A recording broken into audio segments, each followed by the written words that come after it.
ढेर सारी बधाई, शुभकामनाएं। स्वाभाविक है, ये बात किसी से छुपी नहीं है कि मेरे मन में उनके प्रति कितना प्यार, कितना आदर और कितना स्नेह है। ऐसे में एक ऐसे व्यक्ति जिनको आप अपना आदर्श मानते हैं, जब उनका अनुभव नई ऊंचाइयां हासिल करता है तो स्वाभाविक है आपको खुशी होती है।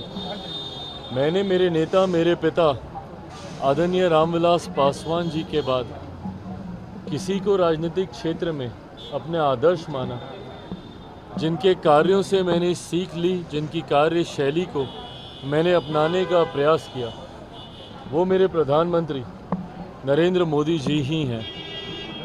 और आज जब उनका अनुभव एक नए मुकाम तक पहुंचा है, मैं, मेरी पूरी पार्टी लोक जनशक्ति पार्टी रामविलास, जहां एक तरफ उनको ढेर सारी बधाई, शुभकामनाएं देते हैं, तो वहीं आने वाले लंबे समय तक उनके इस आशीर्वाद का लाभ हम सबको ऐसे ही प्राप्त होता रहे, ये कामना भी करता हूँ। जम्मू कश्मीर और हरियाणा में कल रिजल्ट आने वाले हैं, किस तरीके से परिणाम देख रहे हैं? देखिए, जिस तरीके से एनडीए ने, भारतीय जनता पार्टी ने मेहनत की है, जिस तरीके से हरियाणा का अगर मैं जिक्र करूं, 10 साल का भारतीय जनता पार्टी का कार्यकाल रहा है। मैं मानता हूं, सर्वे कुछ और कहते हैं, एग्जिट पोल्स कुछ और कहते हैं, बट मैं मानता हूं कि कल जब परिणाम आएंगे तो इन दोनों राज्यों में पुनः भारतीय जनता पार्टी के नेतृत्व में सरकार बनेगी, ऐसा मेरा विश्वास है। पर हाँ, एग्जिट पोल्स कुछ और कह रहे हैं, सर्वे रिपोर्ट्स ज़रूर कुछ और कह रही हैं, बट मैंने हमेशा इस बात को भी माना है कि एग्जिट पोल और सर्वे से हटकर हमेशा अपनी मेहनत पर विश्वास होना चाहिए। मैंने जब जब बिहार में चुनाव लड़े हैं, कई बार एग्जिट पोल्स में कभी भी हम लोगों को उतनी सीटें नहीं दिखाई गई जितनी सीटें हम लोग को हर बार मिली। 14 में 7 में से 6 मिली, 6 में से 6 19 में मिली, 5 में से 5 24 में मिली।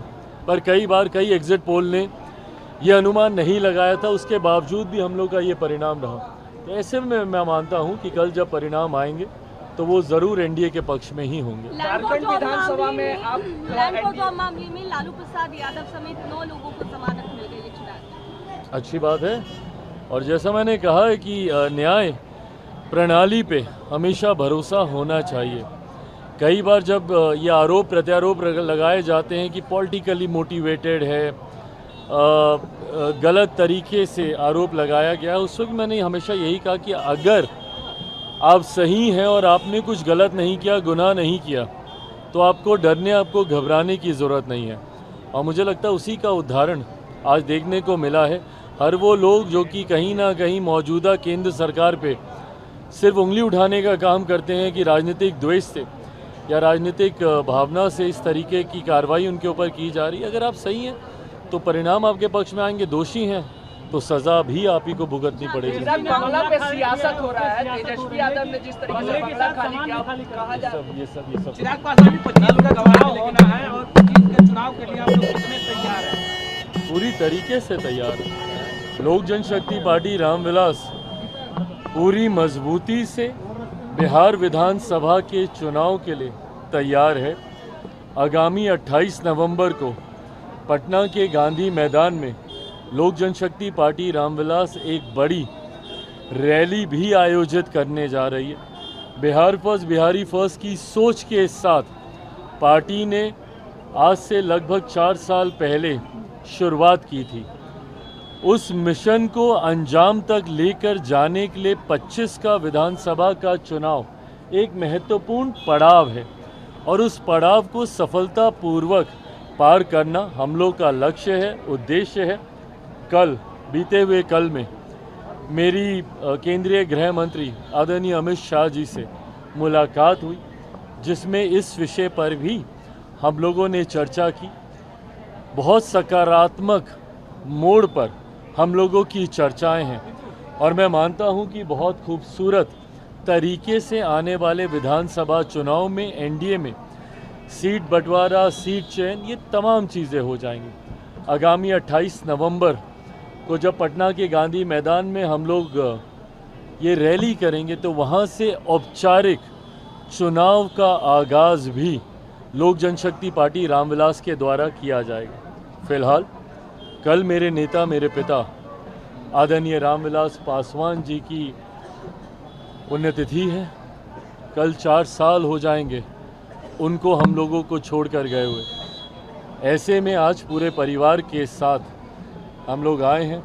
हर साल की तरह इस साल भी पापा की जन्मस्थली शहर बन्नी में हम लोग हर साल जैसे कार्यक्रम आयोजित करते हैं, उसी तरीके से मैं, मेरा पूरा परिवार कल वहीं शहर बन्नी में रहेगा। वहीं उनकी जन्मस्थली से आशीर्वाद लेकर अगले रण की तैयारी के लिए पूरी तरीके से पार्टी का एक एक कार्यकर्ता अपनी कमर कसकर उस रण को जीतने के लिए, उस रणभूमि में उतरने के लिए तैयार हो।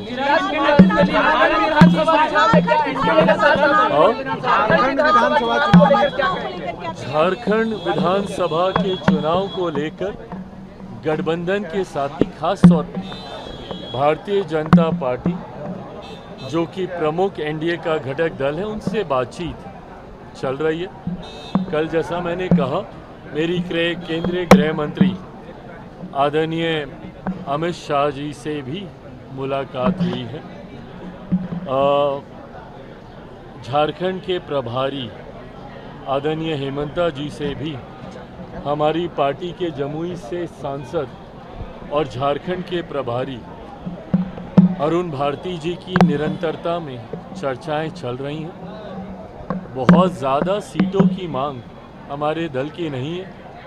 हमेशा से हम लोग का लक्ष्य रहा है कि कैसे एनडीए को हम लोग गठबंधन में रहकर मजबूती देने का हम लोग कार्य करेंगे। उदाहरण के तौर पर जम्मू कश्मीर में हम लोगों ने चुनाव नहीं लड़ा, हरियाणा में भी हम लोगों ने चुनाव नहीं लड़ा, पर झारखंड एक ऐसा राज्य है, जब मेरा जन्म हुआ था तब बिहार और झारखंड एक ही राज्य थे। ऐसे में पार्टी ने भी इस दौरान काफ़ी मेहनत की है।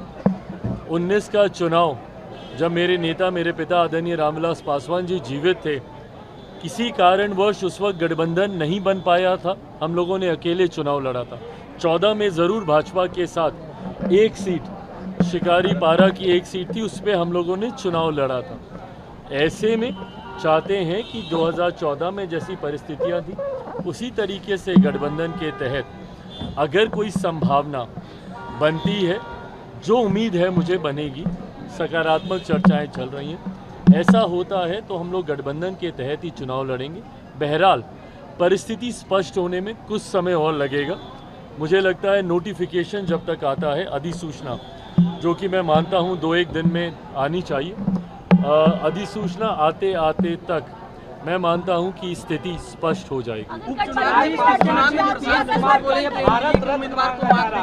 में प्रशांत किशोर बोले कि एनडीए के उम्मीदवार को हरा देंगे। अच्छी बात है, वो अगर चुनावी रण क्षेत्र में उतर रहे हैं तो किसी ना किसी लक्ष्य के साथ ही उतर रहे होंगे, या तो महागठबंधन को हराने के लिए या एनडीए को हराने के लिए। अगर वो अपने लक्ष्य को स्पष्ट कर रहे हैं तो ये अच्छी बात है। अंतोगत वो फैसला तो जनता ने ही करना है।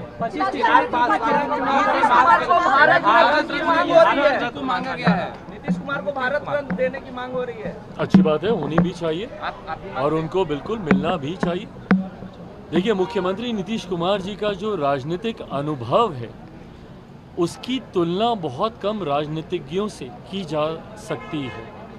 आप उनकी राजनीति से सहमत, असहमत ज़रूर हो सकते हैं, पर इस बात को झुटलाया नहीं जा सकता जिस पृष्ठभूमि से वो आते हैं और जिस संघर्ष के साथ वो राजनीति में एक ऐसे मुकाम तक पहुँचे जहाँ पर लंबे समय तक एक धुरी वो भारत की राजनीति की वो बने रहे। ऐसे में उनके पार्टी के नेताओं, सदस्यों को लगता है, मैं भी मानता हूँ कि उनमें हर वो गुण हैं, उनमें हर वो सामर्थ्य है जिसके लिए भारत रत्न जैसे सम्मान से उन्हें सम्मानित किया जाना चाहिए। अगर झारखंड विधानसभा चुनाव लड़ते हैं चिराग जी, तो फिलहाल आप लोग कितनी सीटों पर एक्सपेक्ट कर रहे हैं कि गठबंधन में आप लोग लड़ेंगे? देखिए, गठबंधन के भीतर ये बातचीत चल रही है। मैं गठबंधन की मर्यादा को तोड़ूंगा अगर उस बातचीत का हिस्सा मैं सार्वजनिक पहले कर दूं और उस पर अंतिम मुहर बाद में लगे। पर जैसा मैंने कहा कि जितनी हम लोग की अपेक्षाएं हैं, बहुत ज़्यादा की नहीं, जो अपेक्षाएं हैं उसी के अनुरूप सकारात्मक चर्चाएं चल रही हैं।